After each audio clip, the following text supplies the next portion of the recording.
the League of Nations expected Mussolini and Italy to win the war. Haile Selassie, on the 5th of May 1936, left Ethiopia on his way to Geneva, Switzerland, to address the League of Nations. Haile Selassie addressed the League of Nations on the 30th of June 1936. The League of Nations has never been addressed by a head of state. It has always been representatives. It has always been envoys. It has always been foreign ministers. But the head of state would not address the League of Nations. This was a break of protocol.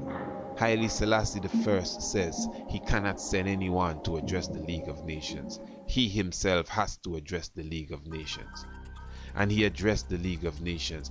He is the only head of state to have ever spoken to the body which represented the leaders of the world. He did not speak as just a leader. He spoke as an African leader. He spoke as a black leader, not a black president, not a black prime minister, not even just a mere black king. He spoke as a black emperor of a free black African country to the colonializers of the world.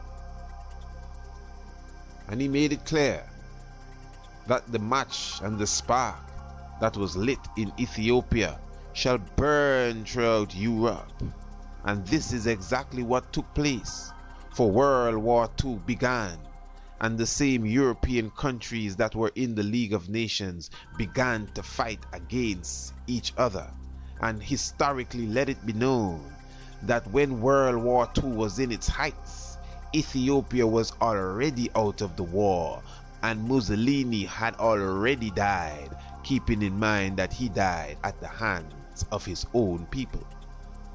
But Haile Selassie I, when he went to the rostrum to address the League of Nations, the Italians began to boo him and jeer at him, but he just calmly watched them and kept his perfect poise until silence came again.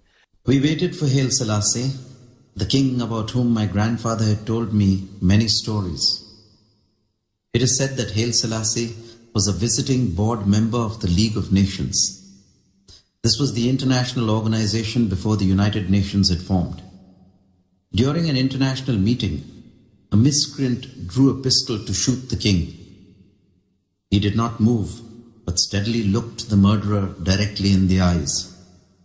Consequently, the man dropped his pistol and was led away by the security guards. Revelation clearly says that Christ shall return with a two-edged sword in his mouth, and with this sword he shall smite the wicked.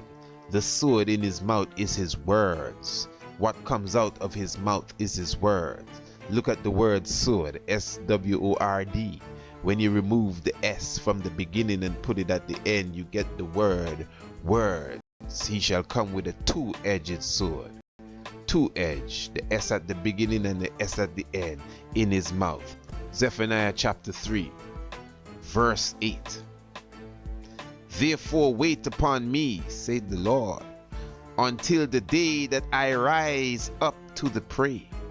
For my determination is to gather the nations, that I may assemble the kingdoms, to pour upon them my indignation, even my fierce anger, for all the earth shall be devoured with the fire of my jealousy.